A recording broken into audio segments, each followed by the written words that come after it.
أعوذ بالله من الشيطان الرجيم والصلاة والسلام على خير البرية نبي الأبيب وعلى آله وصحبه أجمعين ربي اشرح لي صدري ويسر لي أمري واحلل عقدة من لساني يفقهوا قولي sama mbokku jullit yi ak ñëpp ñoo xam ne ñu ngi suivre suñu chaîne YouTube di ci njëriñ bu baax di ci dugg di ci surfer di ko partager ak ñun ñu ngi leen di nuyu di dellu si tey pour waxtaan ak yéen tey ci géomancie di leen ñaan avant tout ngeen abonné ci chaîne bi pour ñu ko deful di appuyer cloche de notification bi et ensuite partager ko le maximum possible si possible.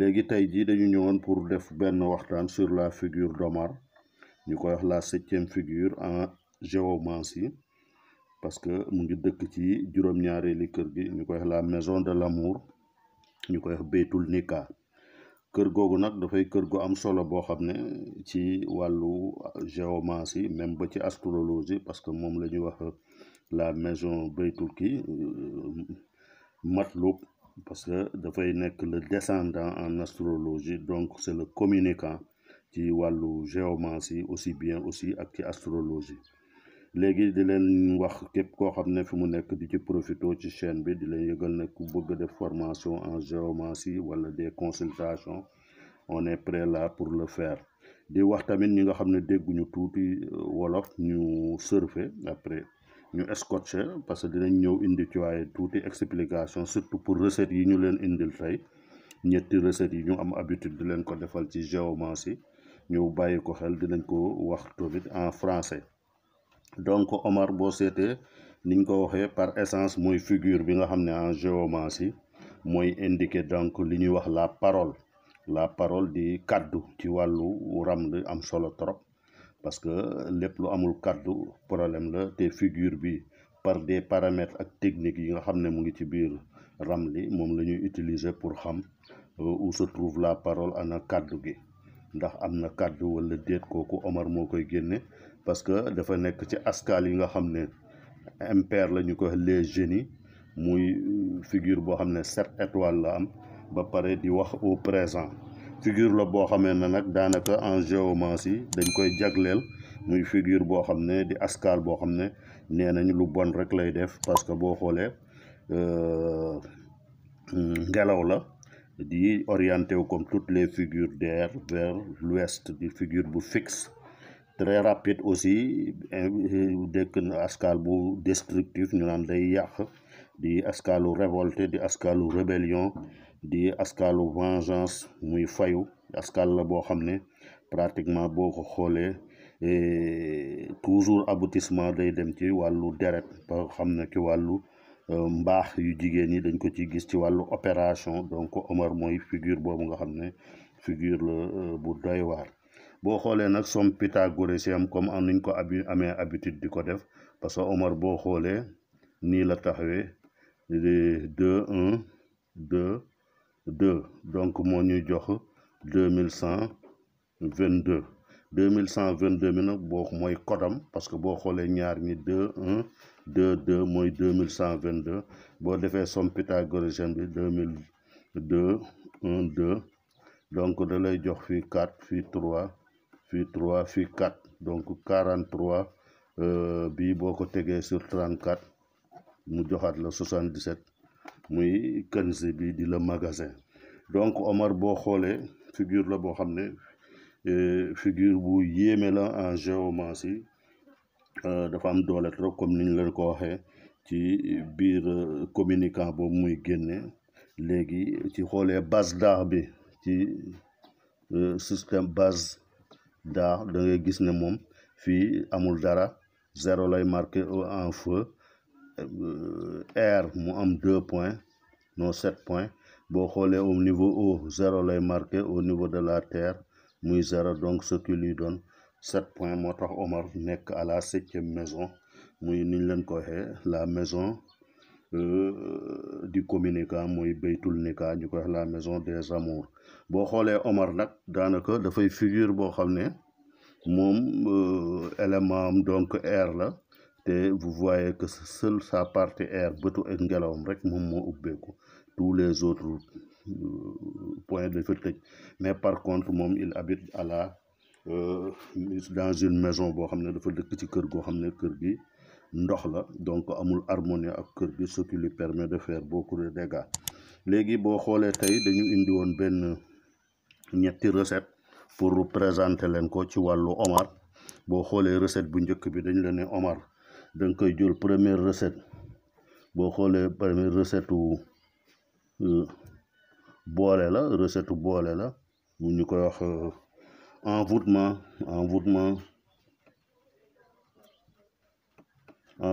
la.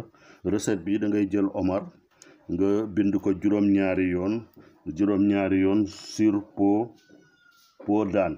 boo bindee juróom-ñaari Omar ci deru mbaam nga bind entre poste ngelaw bi ak poste feu bi nga bind ci turu ki nga soxla, taalib ci poste ngelaw bi, kenn ki ci poste safara bi. bu ko defee ci diggante nga boole leen, ngeen baal ma donc lem ko ci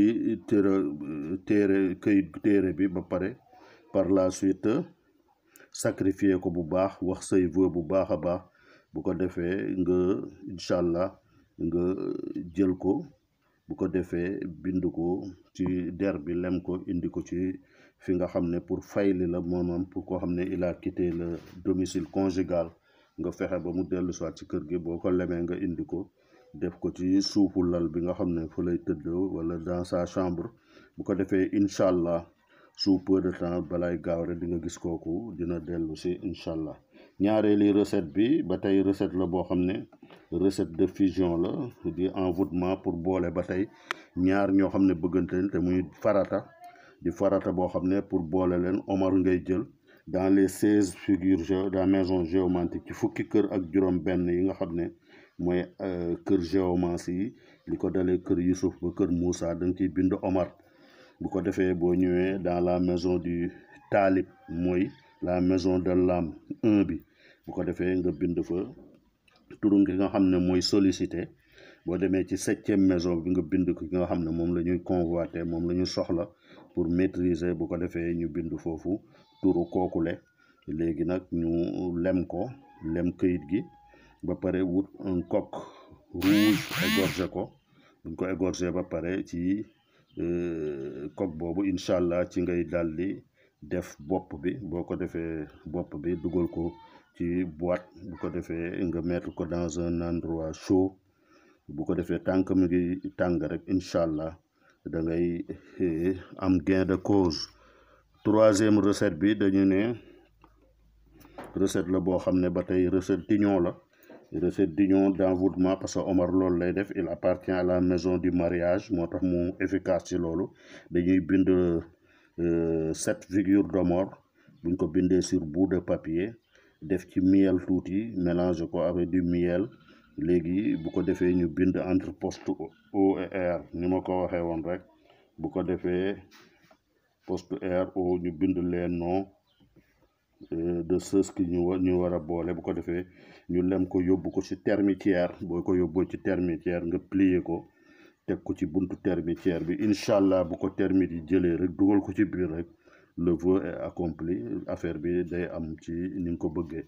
moo tax en résumé mooy li ma ce que j'ai dit que Omar Kheye, c'est une figure qu'on appelle Rubis le rouge en géomancie. Elle appartient à la 7e maison de la géomancie, ce qui fait d'elle une figure d'air, donc qui va vers l'ouest, comme toutes les autres figures d'air.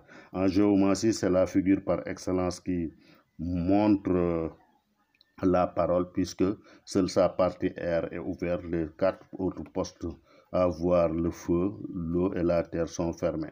Dans la somme pythagoricienne, on a 2122 qui est le code de Omar. Quand on fait 2122 inversé 2212, ça nous donne 43 sur 34, ça fait 77. Donc c'est ça, Omar. En géomancie, c'est la figure par excellence qui nous montre le rouge, comme le dit. Il est dans les envoûtements, dans les problèmes, dans les affrontements. C'est la figure de rébellion, des révoltes, de destruction, surtout en affrontement qui aboutissent par des sangs. Donc c'était ça la figure d'Omar qu'on présente, qui nous permet de voir la vision dans la géomancie. J'avais amené 3 recettes d'aujourd'hui. La première, c'est la recette qu'on écrit 7 homard sur un pot d'âne. Ensuite, qu'on met les 2 noms. S'il s'agit de réconcilier 2 personnes dans le poste d'eau, comme on a dit en wolof, et en poste d'air. Donc, on plie le papier qu'on met sous le lit de la personne. Par exemple, si une femme a quitté le domicile conjugal, pour la faire revenir, on met le papier sous son lit ou bien dans sa chambre. Ensuite, on aura gain de cause dans quelques jours. La deuxième recette consistait aussi en une recette d'envoûtement qu'on écrit en homard dans les 16 maisons géomantiques. Ensuite, on revient à la première maison, on met le sujet, celui qui convoite la chose, on met son nom. Ensuite, à la 7e maison, on met le nom de la convoitise. Ensuite, on plie le papier, on égorge un coq. Ensuite, la recette du papier est mise dans la tête du coq, qu'on met dans un endroit qui est toujours chauffé. Pratiquement, cette chaleur va activer le talisman de telle sorte que quand on va vraiment solliciter cette dame, il y aura gain de cause sur ça. La troisième recette consistait toujours une recette d'union. Quand on écrit aussi la figure d'Omar, on met entre poste O et R les noms des 2 personnes. Ensuite, qu'on va amener dans une termitière. On met aussi du miel. On plie le papier, on le met à la porte de la termitière. Quand les termites auront fini d'amener le papier à l'intérieur, le vœu est accompli. Donc, avant de vous quitter, je vous dis de s'abonner pour ceux qui ne l'ont pas fait, d'appuyer sur la cloche de notification, de partager au maximum possible cette vidéo. Inch'Allah, on vous donne rendez-vous sous peu de temps. Assalamu alaikum wa rahmatullahi wa barakatuh.